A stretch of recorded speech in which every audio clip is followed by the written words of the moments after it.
Today we're checking out the Finger Treads Fidget toy, and this is a print in place. You print it as one object and it is fully movable afterwards, and it of course rotates like the treads on a tank or a tractor. And there's quite a few variety to choose from. The link to the original designer's work will be in the description below, and this is free download, so you can go give it a go if you want. And it looks excellent and it feels almost as good. It's also got quite a bit of a heft to it as well. I actually printed this off at 110%. I had a fail though, so this is actually what it looks like inside, because one of the tank tracks didn't print properly the first time, and as a result it came off. But it gives you a great understanding of how it actually works on the underside. So of course you've got the tracks. Amazing to think that those are printed as one piece, and that just is completely malleable afterwards, and it moves incredibly well. And the centerpiece there, of course, with two gears, and as a result you get the whole thing moving. Now when it comes to Fidget toy, I'm not sure it really works as well as I would like it to.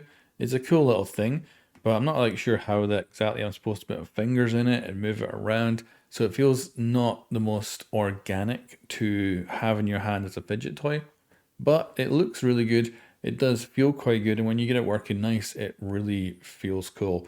And watching it too is also really nice.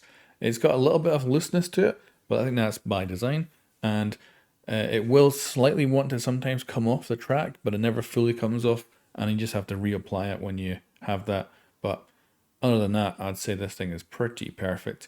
It also was a very good and easy overall print, and ended up coming out looking lovely. To be honest, better than I expected. Now, this has a sound to it as well, and a lot of these 3D printed fidget tools don't sound very good because they are just plastic, and the layers rubbing against each other doesn't usually sound great. But here is the audio of this thing actually spinning.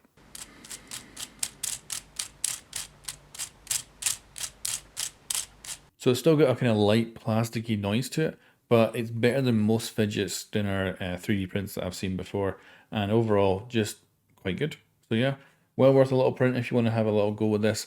I don't know if you would really use it much as a fidget toy, but if you want, you certainly can. Thanks for watching, and I'll catch you guys next time.